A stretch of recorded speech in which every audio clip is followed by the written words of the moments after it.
Hello everyone, this is Mr. Patterson. We're looking at cultural world history.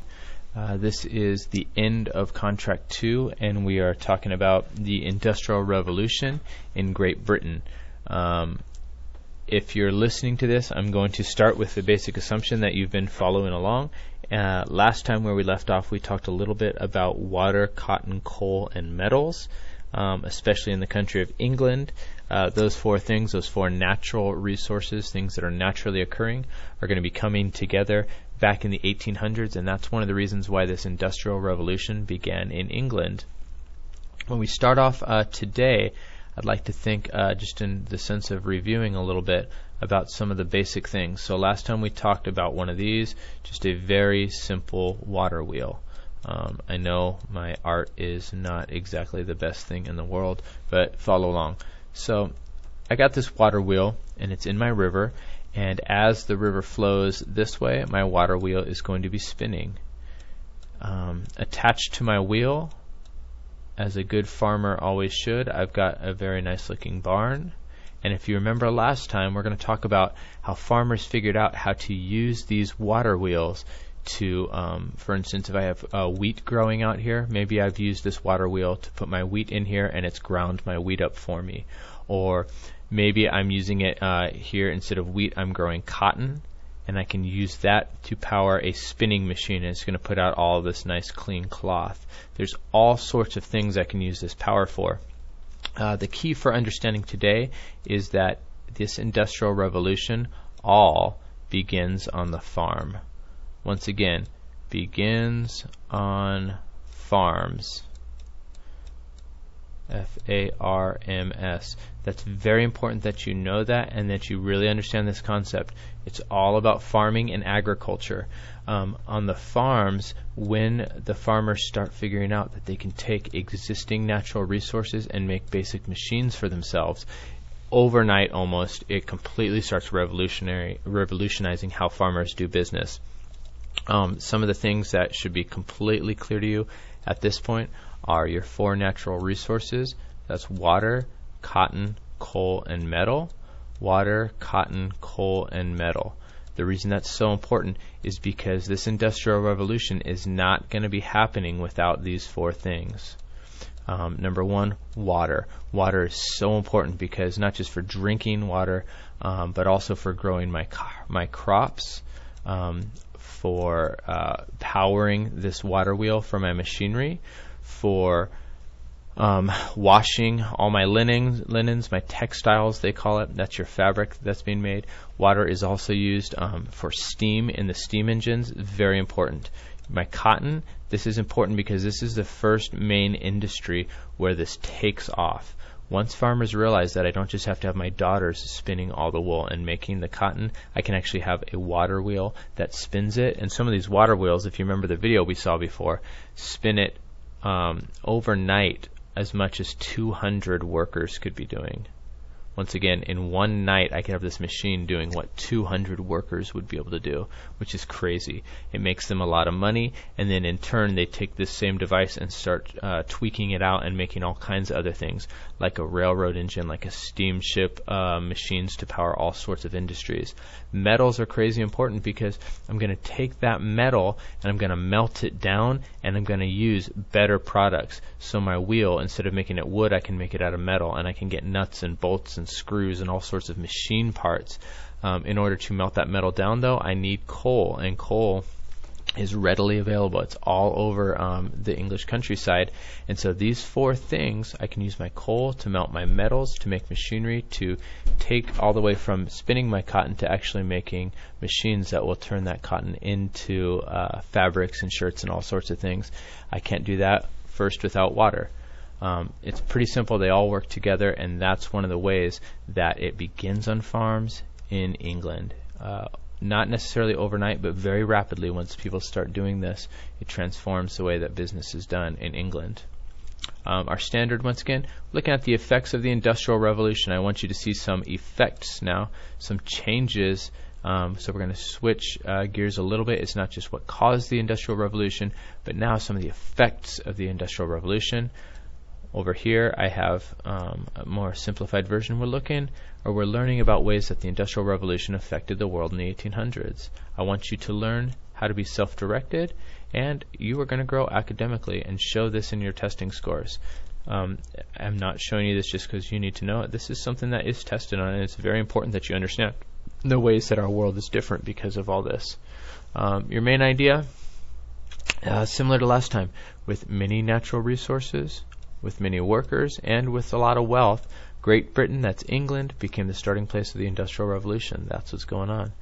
Once again, water, cotton, coal, iron. I have a happy little picture of a wheel, or a spinning wheel here.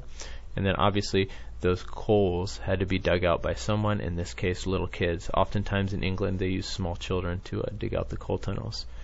On your work sample today, you're going to be looking at this exact map. It's on the very back. And what this is showing you is the country of England. Not only the size and the shape of England, but I really want you to take a look over here at the key. This is showing you all of those natural resources. Once again, the water, cotton, coal, metals. Rivers and canals, that's water. You've got cotton, that's your textile production. Coals, that's that green box, the coal fields. And then also metals. There's all sorts of metals here. Once again, water, cotton, coal, metal. The railway, that's also metal. And major port, that goes in with water. A port is a town that's located along the water. Let me erase this so you can see. So once again, this is showing you the exact same information that foldable project was. In the foldable, you were just telling me about each one. This is telling you physically where you can find it. You'll have to spend some time with this map.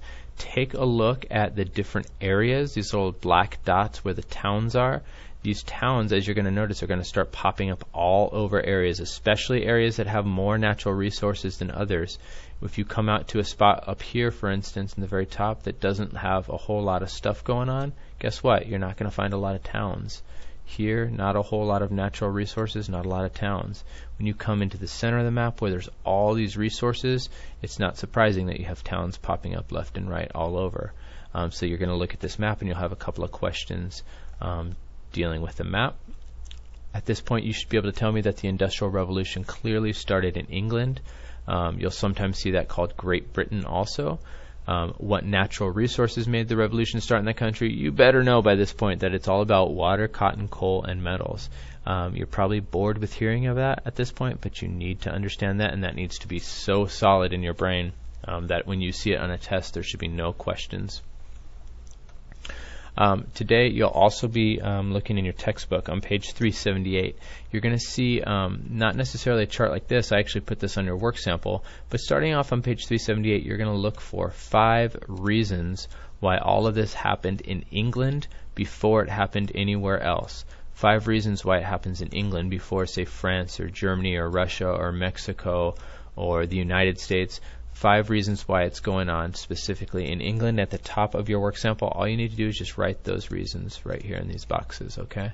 A couple people in my other classes were asking me what the deal is. This is a graphic organizer. You should be able to see these 5 reasons and how they all point to it going on in England or Great Britain. Today you're also going to be reading in your book pages 378 through 380, and you're going to see a couple different vocab terms. I'm not going to go too much into it right now because this is your assignment, but I want you to read these terms. I have 6 terms here, and for each of these terms, I want you to put them on your work sample in a sentence frame. It doesn't have to be this exact same one, but this is one that you could use. So for enclosure movement, for instance, you could say the enclosure movement was, and then you go into it. A cottage industry is, and then go into it. Some of you guys are doing this awesome. Some of you guys are still kind of struggling when it comes to these sentence frames, so I wanted to take a second and make sure that you see that. So once again, on your work sample, I'm not looking for the book definition. I'm looking for you to be able to define these in your own words. I'm looking to see that you're able to take a little bit of ownership of these concepts and tell me what they are. All of these are ones that we talked a little bit about before. These are all different Industrial Revolution terms that we're dealing with those natural resources, the water, cotton, coal, and metal. You're also going to take a look at this. This is a cartoon, a political cartoon dealing with here and there. This is an ad specifically aimed at encouraging Irish people to leave the country of Ireland and come to the United States. So you can see what it would be like living in Ireland versus what you're supposed to be like living in America. You'll see a really sad looking homeless family. They're dirt poor. I've got, I think, either a cat or a rat, something running around on the ground down here. They look sick, they look bad, as opposed to, hey, if you come to America, this is what you could be living like. That's what's going on in these pictures, and you'll read about it. Ads like this were very common, encouraging people to leave Ireland and come to America. The English government didn't need or didn't want all the poor to stay in Ireland. They tried to get rid of them. So you have a couple of questions here. First question, interpreting. I want to see if you can tell me this. Why would this cartoon have helped convince you, if you were one of these people, to come to the U.S.? And then also, how did that Irish potato famine, and don't freak out, it explains it right up here, you got to do a little bit of reading, how would that Irish potato famine contribute to nationalism? Meaning, how did famine and hardship sometimes bring people to stay together and stay strong? All in all, through doing this, both the work sample and your mapping and your exercise on the poor in Ireland, I want you to really be able to see some of these effects of the Industrial Revolution. The effects of the Industrial Revolution overall, how it affected the world. This is the intro, the very beginning of effects. We're going to be carrying it on in further lessons. So at the end of this, you should be able to better understand exactly what was going on back in the day in the Industrial Revolution. If you have any questions, just like I told you before, I am always available for you. If you need to get a hold of me, if you want to call me, the number here is 486-1166. And I'm extension 4115, and that's right up here at the school. Or you can always send me an email. It's jpatterson@agapeschools.org. Once again, jpatterson@agapeschools.org. Please, if you're confused about something or not sure how to do it, come talk to me. I would be more than happy to help you out. I will see you in class next time.